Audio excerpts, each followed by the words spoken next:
May proceed. Thank you, Your Honor. Good morning, sir. Good morning. Would you please state your name for the record? Othal Raynor. And your relationship to Jason? I am Jason's father. Are you here today prepared to make a statement for the court to consider for sentencing purposes? Yes. Would you please do so? Thank you. Good morning, Your Honor. Good morning. I had a tough time writing a statement, so I decided to write my son first. Jason, you were a son that surprised me since day one. I was at work, your mom called to me to say you were on your way. There was no way I could make it home and get to you at the hospital, so I called a friend known as Uncle T. He drove to the house, and well, we know Uncle T was nervous as he could be. I drove from my place of employment, looking to be there for you when you met the world, and I made it. As years passed, I experienced the best of a father-son relationship that you could have. We loved the outdoors, we loved our time together, and we loved each other unconditionally. You lived with your mother through grammar school, seeing me on weekends and holidays. You lived with me through your freshman and junior year of high school, participated in football, and tutored others in math. In your senior year, you felt compelled to be with your mom and went to Florida. My direction was simple for both you and your sister. The options were to go to work or to go to college when you graduated high school. If you went to college, you apply for a student loan. If you graduate, I will pay off the loan. If you fail, the loan was on you. You went to the academy paying it yourself. You worked 3 part-time jobs to do it, not mentioning a thing to me. Your focus was to be a police officer, and was always to be exactly that. After passing the academy, you were faced with a state exam. After 3 times taking the exam while keeping the 3 jobs, you missed by 2 points each time.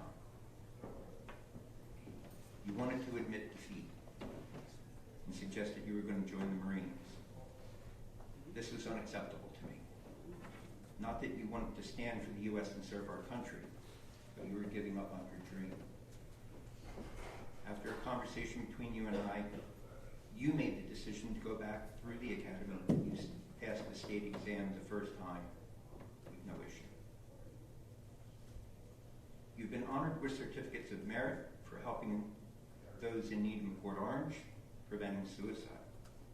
You saved lost souls when needed.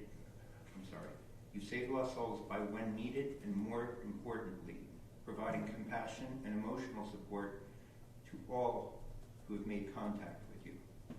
You have countless people you have touched with your kindness and humor.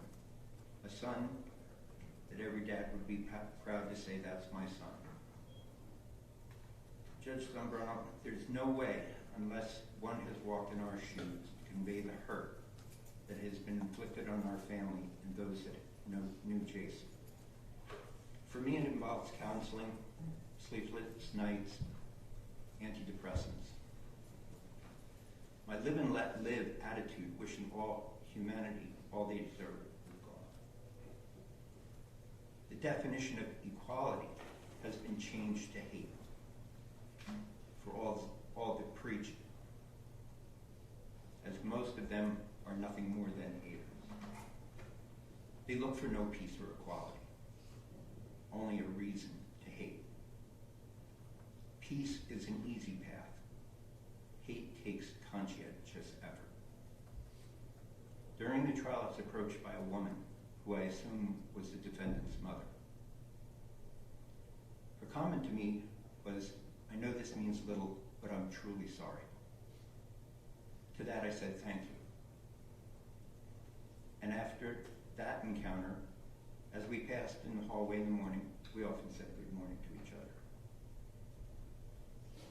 She saw and felt the pain and had the compassion to recognize it, and I felt the need to reciprocate in kind.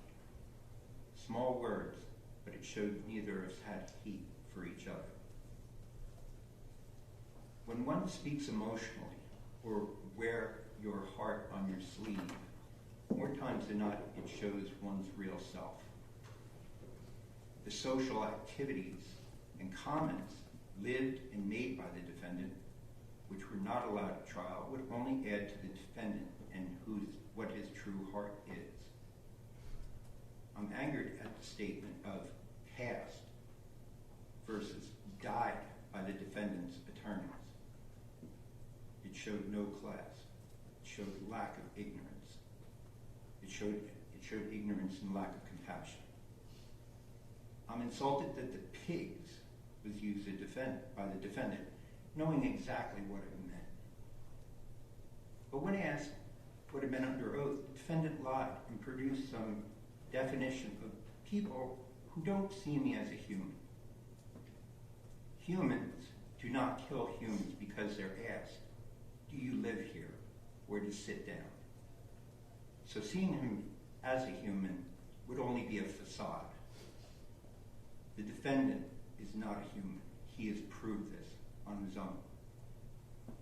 After the shooting which led to my son dying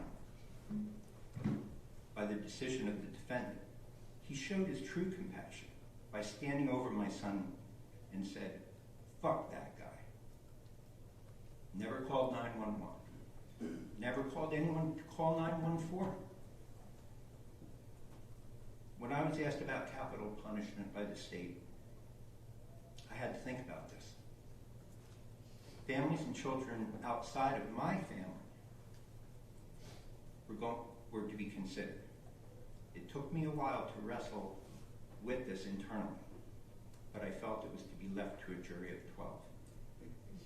Never did I think a jury of 12 would not understand the difference between a hung trial and a mistrial. It seems like they felt if no decision was made, the defendant would walk free. Apparently, the law prevents providing this information when pretrial instructions are given to a jury. The lawmakers should review and amend.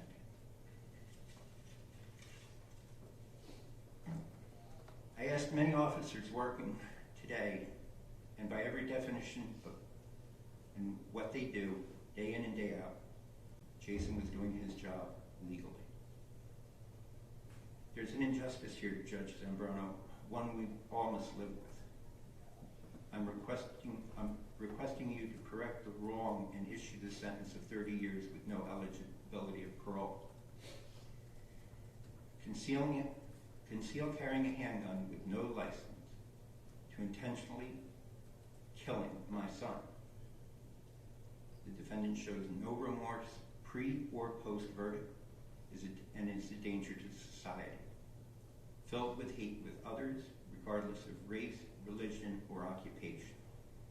Evidence of this is his regretting his inflammatory posts and reportings, but never apologizing to our family for shooting my son. Additionally, I'd like to go on the record of asking the DOJ to deny any game time while in prison. Let him walk out in 30 years. My son, Jason Raynor, is serving a life sentence, never to see his family again. We will never see him, only in our thoughts and memories.